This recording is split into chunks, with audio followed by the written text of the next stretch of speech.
ദൈവത്തിൻ്റെ അതിപരിശുദ്ധ നാമം വാഴ്ത്തപ്പെടുമാറാകട്ടെ. യെഹെസ്കേൽ പ്രവചനം 32-ാം അധ്യായത്തിൻ്റെ 27-29 വാക്യങ്ങളിൽ യെഹെസ്കിയാവിന് അനവധി സമ്പത്തും മാനവും ഉണ്ടായിരുന്നു. ദൈവം അവന് അനവധി സമ്പത്ത് കൊടുത്തിരുന്നുകൊണ്ട് അവൻ പട്ടണങ്ങളെയും ആടുപാടുകളെയും വളരെ സമ്പാദിച്ചു.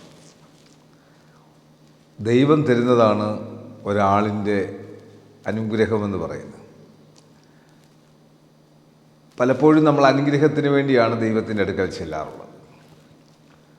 ദൈവ അനുഗ്രഹങ്ങൾ ഓരോരുത്തർക്കും എല്ലാവരെയും അനുഗ്രഹിക്കുന്ന ദൈവമാണ്. എന്നാൽ നമ്മൾക്കൊരു കാര്യമുണ്ടായി, ദൈവത്തിന് പ്രയോറിറ്റി കൊടുത്ത് ദൈവത്തെ പേടിച്ച് ദൈവത്തെ മാനിക്കുമ്പോഴാണ് ദൈവ അനുഗ്രഹങ്ങൾ തരുന്നത്. ദൈവം നമുക്ക് മക്കളെ നൽകുന്നത് അനുഗ്രഹമല്ലേ?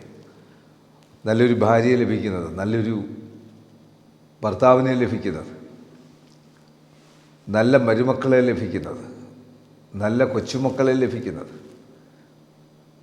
ഓരോ ദിവസവും ജീവിക്കുവാനുള്ള ഉപാധികൾക്കുള്ള ഭക്ഷണത്തിനുള്ള കാര്യങ്ങൾ തരുന്നത്, ഇതെല്ലാം അനുഗ്രഹമല്ലേ? ഇതെല്ലാം സമാധാനത്തോടെ അനുഭവിക്കാൻ സാധിക്കുന്നത്.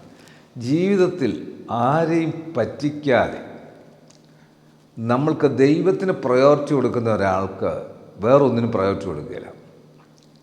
അപ്പോൾ ദൈവം മുമ്പാകെ ദൈവത്തിന് പ്രയോറിറ്റി കൊടുക്കുമ്പോൾ ദൈവം ബുദ്ധി ഉപദേശിച്ച്, അപ്പോൾ അതിൽ നമ്മൾക്ക് ദൈവത്തിന് സാന്നിധ്യം കൊടുക്കുമ്പോൾ മറ്റൊരാൾക്ക് ദോഷം വരുന്ന ഒന്നും ഉണ്ടാകുകയില്ല.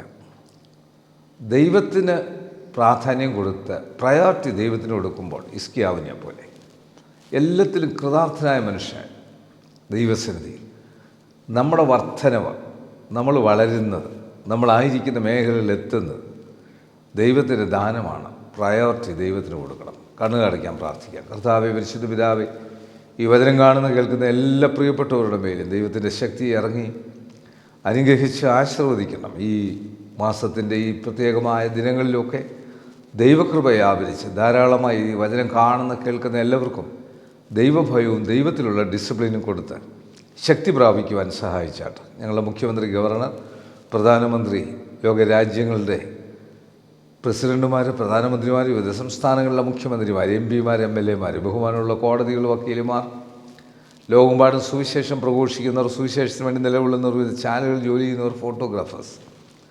വിദ്യാർത്ഥികൾ, അവരുടെ ജീവിതത്തിൽ അവർ വളരാനായിട്ട് വെമ്പൽ കൊള്ളുന്ന ഒരു സമൂഹം, അതിൻ്റെ മധ്യത്തിൽ അവരെ വളർത്തിയെടുക്കുന്ന സാഹചര്യങ്ങളിൽ അധ്യാപകർ, പ്രഥമ അധ്യാപകർ, രോഗികളായിട്ടും ദുഃഖിതനായിട്ടും ജയിലിലും ബെഡിഡനായിട്ടും ഏകാന്തതയിലുമൊക്കെ കഴിയുന്ന എപ്പേർപ്പെട്ടവർക്കായി പ്രാർത്ഥിക്കുന്നു. WHO, health department, revenue department, police department, അർദ്ധ ഗവൺമെൻറ് സ്ഥാപനങ്ങൾ, ആശുപത്രികൾ, ഡോക്ടേഴ്സ്, നഴ്സസ്, മറ്റ് സ്റ്റാഫുകൾ, മരുന്ന് കമ്പനിക്കാർ, മരുന്ന് കച്ചവടക്കാർ, മരുന്ന് വിതരണക്കാർ, ആംബുലൻസ് ഡ്രൈവേഴ്സ്, വഴിയോര കച്ചവടക്കാർ, ദൈവത്തിൻ്റെ പരിശുദ്ധാത്മാവിൽ എപ്പേർപ്പെട്ടവർക്കും കർത്താവിൻ്റെ കരുണകൃപ കൂടെ ഇരുന്ന് വഴി നടത്തി അനുഗ്രഹിച്ചാട്ട്. യേശുവെ നന്ദി, യേശുവെ സ്തോത്രം, യേശുവെ ആരാധന, യേശുവെ മഹത്വം. ഈ വചനം കണ്ട് ഈ പ്രാർത്ഥനകളിൽ മുഴുവൻ പങ്കെടുക്കുന്ന എല്ലാ പ്രിയപ്പെട്ടവർക്കും അനുഗ്രഹം നൽകി, സമൃദ്ധിയെ നൽകി അനുഗ്രഹിച്ചാട്ട്. യേശു മൂലം തന്നെ. ആമേൻ. God bless you. തീരാത്ത കനിവിന്റെ കനലാണു തീക്കനൽ, അണയുവാനൊരുങ്ങും ഈ ചാരത്തെ അഗ്നിയായി മാറ്റിടും തീക്കനൽ. തീക്കനൽ, തീക്കനൽ, തീക്കനൽ.